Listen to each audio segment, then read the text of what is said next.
parte del poema de Versainograma, ¿verdad? Ese es el Versainograma a Santo Domingo. A Santo Domingo. Mira, yo conocí a Neruda en la primavera libertaria dominicana.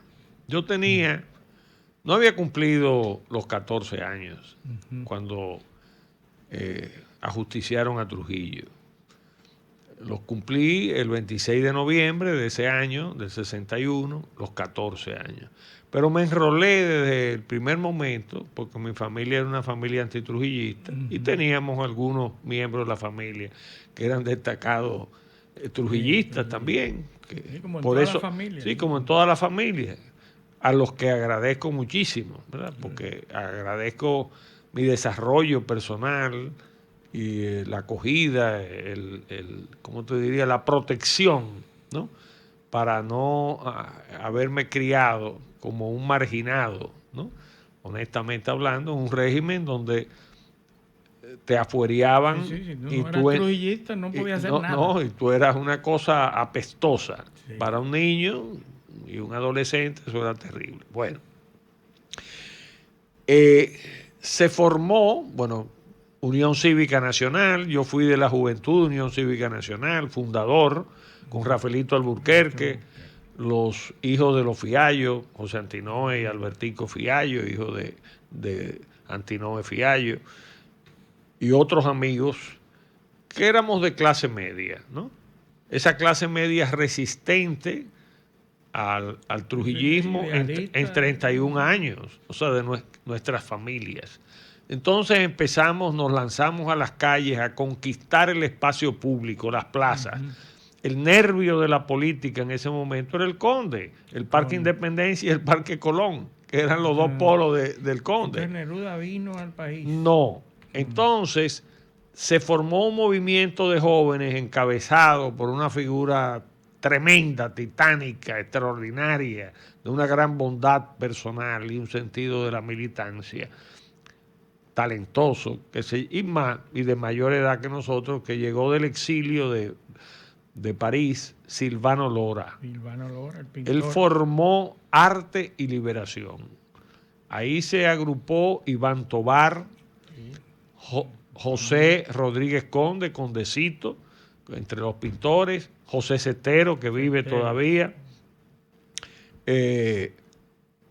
Santana, que vive todavía, y otros pintores. Y el digamos, padrino era el gran Jaime Colson, que vivió en Barcelona, vivió en París, un hombre importantísimo en la plástica dominicana. Entonces, en la parte literaria estaba Miguel Alfonseca, estaba Janet Miller, Grey Cuascú Guzmán, estaba Efraín Castillo, Juan José Ayuso, y un grupo, René del Risco Bermúdez, Iván García, ¿verdad? Yo era una mascota de ese grupo. Y empecé a hacer poemas y eso. Incluso me dedicaron una tarde, porque los sábados hacíamos las veladas literarias en el patio del Palacio Consistorial, o sea, en el Conde, esquina Arzobispo Meriño. Pero eso hace falta, porque no se está no, es una maravilla, porque los pintores elaboraban sus telas y eso servía de escenario. Improviso, y entonces ahí se leía no solo a Neruda, se leía a Guillén, se leía a Machado, se leía a Alberti, de los españoles, a García Lorca, se leía a Pedro Mir, a Manuel del Cabral y a otros poetas, y esas eran unas veladas maravillosas. Porque Neruda era comunista. Entonces, sí, ¿verdad? Entonces ahí, bueno, yo conocí en ese ambiente, porque los libros de Neruda, ahí se puso a circular el libro de Pedro Mir, la edición de Fragua, del grupo estudiantil Fragua, que la hizo José Israel Cuello, la primera edición dominicana de Hay un país en el mundo. No, eso no existía, taller, Fragua. Fue Fragua. Eso se hizo en una imprenta X, con el sello de Fragua, que era el grupo estudiantil de la izquierda, que agrupaba a los catorcistas, a los del PSP y a los demás. Predominaba el 14 de junio, ¿verdad? Entonces, y estaba el BRUC, que era el otro grupo social cristiano, y estaba el FUR, en el que yo participé, que era el socialdemócrata. Ahí estaban los PRDistas, los de la alianza, yo era de la Juventud Socialdemócrata, del partido de Jiménez Grullón, Vanguardia Revolucionaria de Horacio Julio, todos esos estábamos en un grupo que era minoría.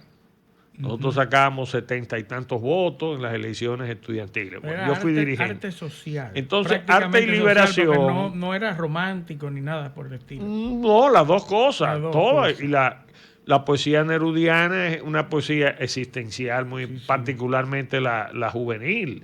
Tanto 20 poemas de amor y una canción desesperada es poesía juvenil.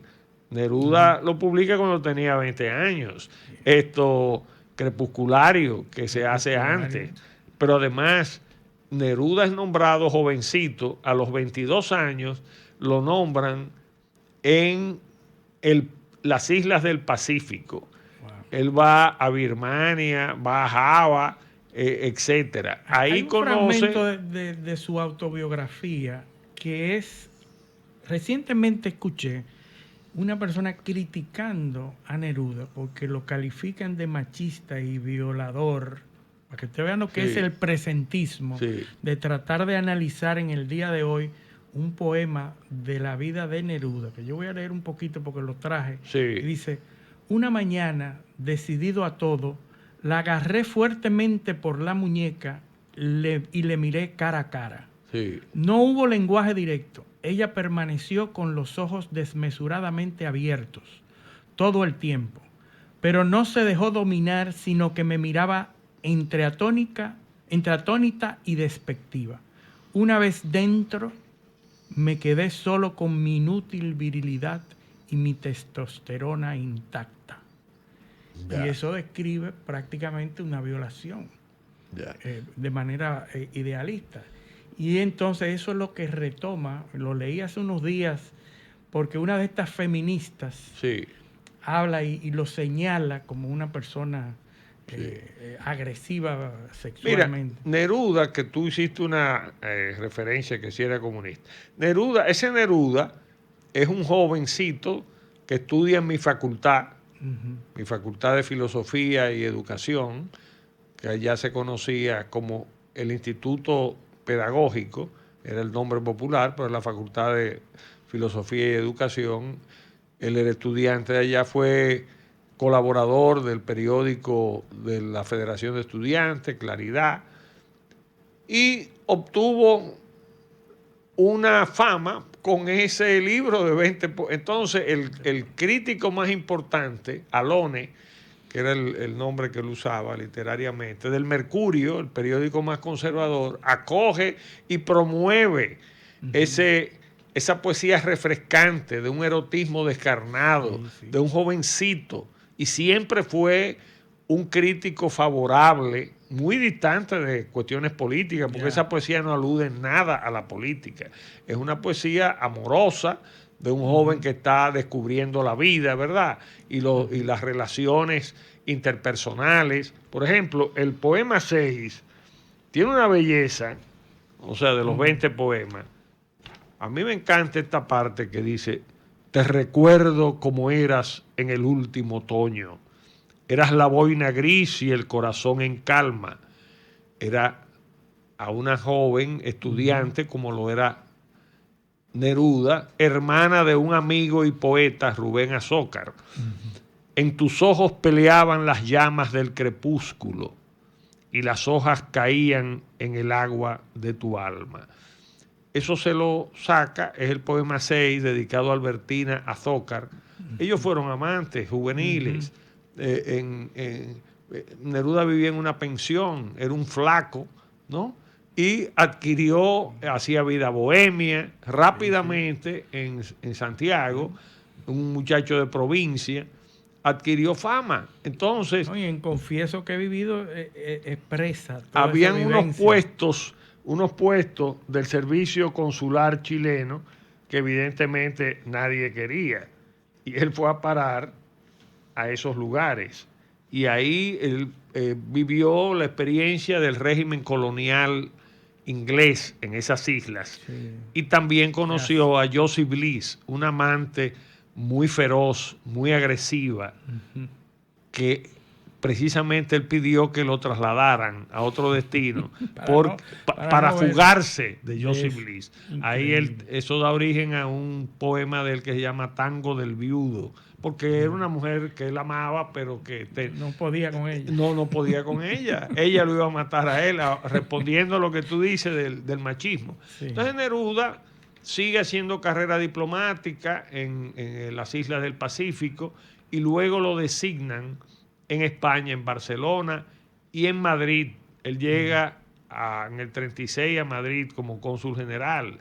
Se desata la guerra civil española, el bando nacional o nacionalista encabezado por Franco, ¿verdad?, que estaba en Marruecos, inicia un levantamiento contra el gobierno constitucional español, que es el gobierno republicano.